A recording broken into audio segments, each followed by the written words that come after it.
ठीक है। आर्टिकल 154, राज्य की कार्यपालिका शक्ति राज्य की कार्यपालिका शक्ति राज्यपाल में निहित होगी।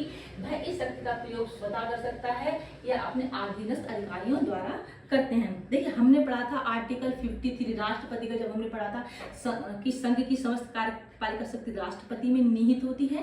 वह इस शक्ति का प्रयोग स्वतः अपने आप करते हैं या अपने अधीनस्थ अधिकारियों द्वारा करते हैं, ठीक है।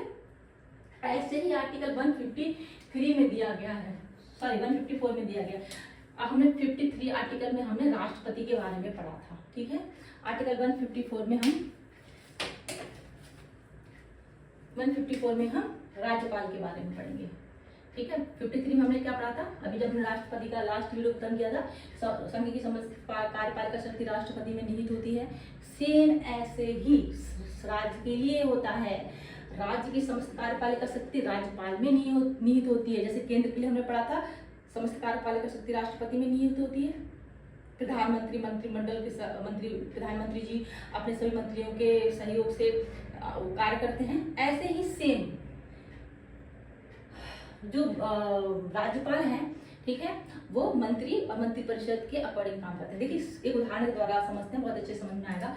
माना राजस्थान के राज्य के बारे में देखते हैं। माना एक राज्य राजस्थान है, जहाँ पे राज्य के जो राज्यपाल हैं वो हरिभाऊ किशनराव बागड़े जी हैं, ठीक है। एक एग्जाम्पल देखते हैं, हम राजस्थान का एग्जाम्पल लेते हैं, अच्छे समझ में आएगा कि हरिभाऊ किशनराव बागड़े जी हैं। संविधान के अनुसार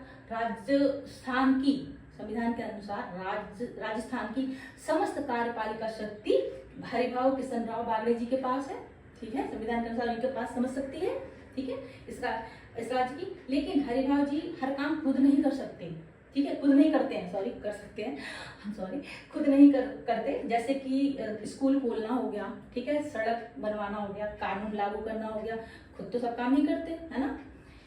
वे अपने सारे काम मुख्यमंत्री और उनकी मंत्रिपरिषद को देते हैं, ठीक है।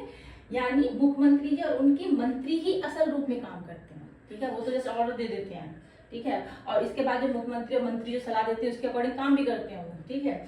जैसे कि एक चार्ट के द्वारा समझ लेते हैं। राज्य की कार्यपालिका शक्ति किसमें है, राज्यपाल में है, ठीक है। फिर मुख्यमंत्री, फिर मंत्रिपरिषद की बारी आती है, वो उनको कार्य सौंपते हैं। और मंत्रिपरिषद एक प्रशासनिक अधिकारियों को काम सौंपते हैं। तो एक चेन बनती है, सबसे पहले कौन आएंगे, राज्यपाल आएंगे, उसके बाद मुख्यमंत्री मंत्रिपरिषद आएगी, उसके बाद आपके प्रशासनिक अधिकारी आएंगे जिसमें डीएम एसडीएम एसपी वगैरह होते हैं। वहां तक एक लेवल तक काम जाता है, तब काम इस तरह से होते हैं, ठीक है। राज्यपाल सत्ता का प्रमुख केंद्र है, लेकिन असली काम उनकी सलाह पर सरकार और प्रशासक करते हैं, ठीक है, सलाह पर काम करते हैं। बाकी मंत्री वगैरह जो